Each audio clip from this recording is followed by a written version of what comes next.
Du 3 au 4 septembre 2024 s'est tenu dans la salle du Guest House Étoile Pabampi Lodge de Kamina dans le Olomami l'atelier de lancement de la collecte des données des rapports ITRDC 2022 sur financement du Fonds mondial à travers les COREF, Commission nationale des réformes des finances publiques.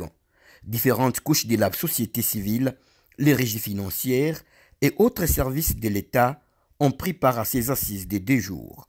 Au nom du gouverneur de province empêché, la ministre provinciale des Mines et Tourisme, Mme Lunda Kabange Honorine, a appelé toutes les parties prenantes à un travail d'un fonds en vue de faciliter une collecte efficiente des données. Je me dois de rendre un hommage mérité au président de la République, Félix Antoine Tshisekedi Tshilombo, qui, jour et nuit, se bat pour la paix et la prospérité dans notre pays.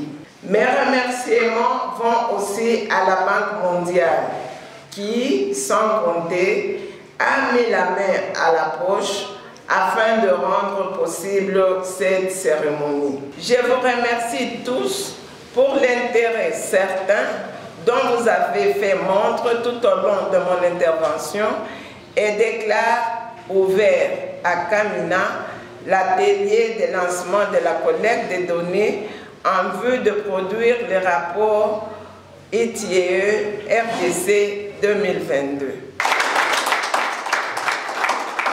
Publiez ce que vous payez.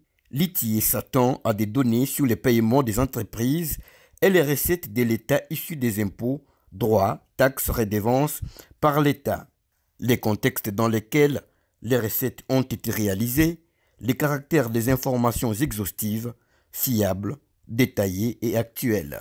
Présentation terminée, les participants se sont lancés dans un débat où les idées ont été échangées pour aboutir au bon résultat que sont les données fiables. Pour la seconde journée, les travaux se sont poursuivis, toujours dans la même logique d'œuvrer pour la transparence dans les secteurs des industries extractives.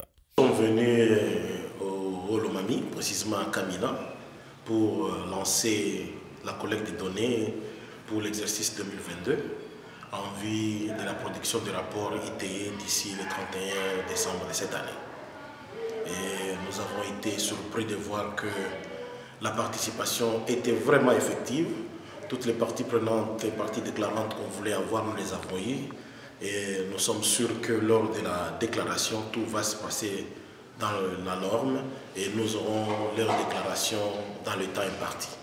Oui. Nous demandons seulement aux parties déclarantes de vite les faire, vite ils le font, vite nous aurons les données et ça nous permettra de commencer déjà à traiter les données et pour que nous puissions commencer à avoir la production du rapport.